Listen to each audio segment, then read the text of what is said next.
conflicts in their life, so then they decide, aha, I'm going out. But it always begins with fueled by fantasy. Fantasy starts it, but the fantasy through pornography, through their own drawings, it may not satisfy them. So they have to finally go out and do their thing and see if that will appease them, satisfy them. Bundy got it, didn't you? Mr. Bundy? You told me that you were going to get me. You said he was going to get me, okay? You've got the indictment. It's all you're going to get. Authority of the state of... He said he was going to get me. You are charged with... You got the indictment. That's all you're going to get. You are charged with... This has never been a case of trying to get free. I didn't ever want freedom. I didn't ever want Frankly, freedom. I wanted death for myself. Frankly, I wanted death for myself. This was a case to tell the...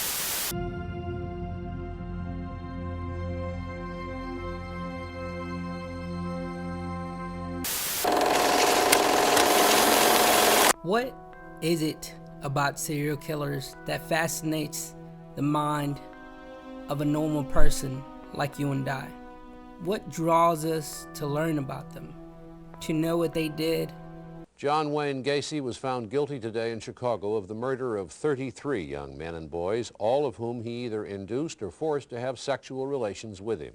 He buried most of the bodies under his house and got rid of the others elsewhere. How they did it. I told him, I said, here, all you do is you wrap it around, you put one knot in it. And I said, then you put a second knot in it, okay? I said, then you take a stick and stick it in here, and you just turn this. And I said, it causes a tourniquet. I said, that's the only knot I ever learned. Precisely the kind of knot found on the ropes wrapped around the necks of the victims found under the house on Summerdale. And the upbringing that could have possibly caused such madness in a human being to want to take the life of another in such a torturous and immoral way.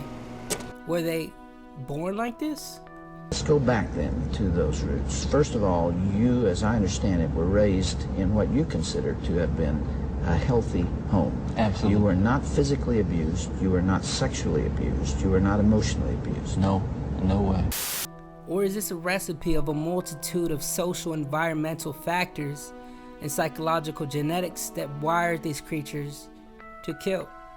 These questions have caused us to shine the light on these monsters, just as we do with influential celebrities and iconic musicians who have seized the spotlight.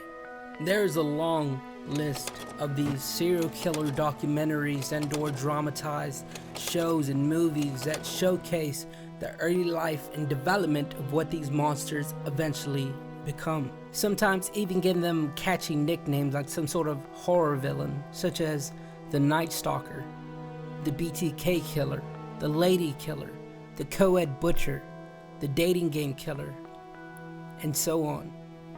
We give these wrongful individuals a platform even long after they've gone from this plane of existence. We uphold their unethical legacy instead of just letting it die with them. Now, why is that?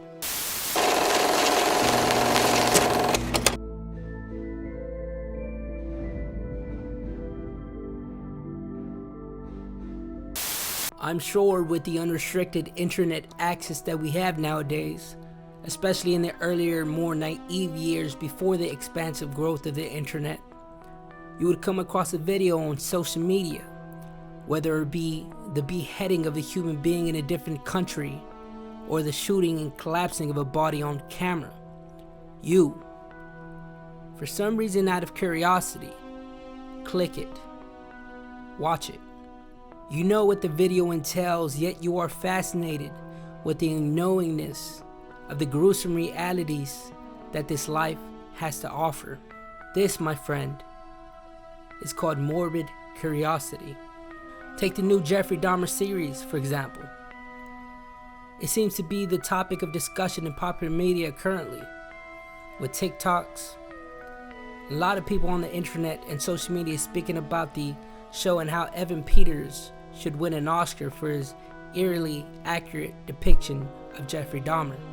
Now, some of us humans are drawn to this unpleasantness, just as we are to fictional horror films. From a psychological perspective, it's as though our brains are motivated to seek out information of these dangerous phenomena.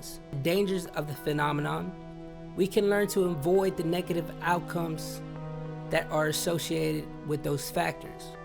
As Colton Scrivener writes in his article titled, "The Psychology of Morbid Curiosity, Development and Initial Validation of the Morbid Curiosity Scale," he states, "Let us consider an analogy with reproduction and sexual desire.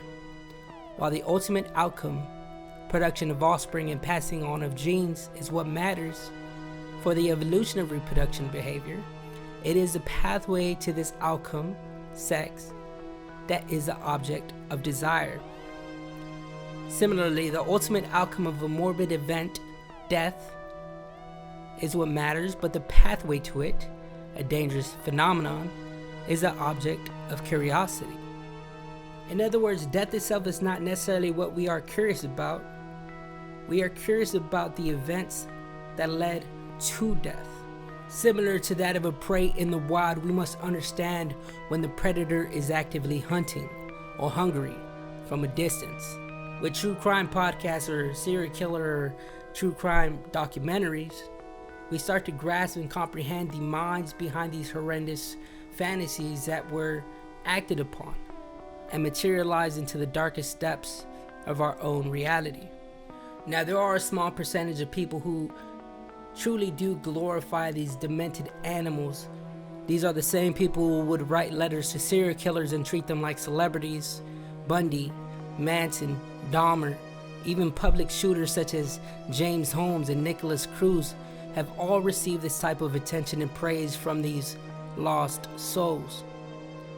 These deranged group of people are labeled to have a sexual interest in and attraction to those who commit crimes. This is called hybristophilia. As human beings, we are captivated with the unpleasantness of the dark side of nature. It is in it for us to be curious of these realities. We are fascinated with the deviant behavior that these murderers and wrongdoers commit. It allows us to comprehend the extent that a human is able to go.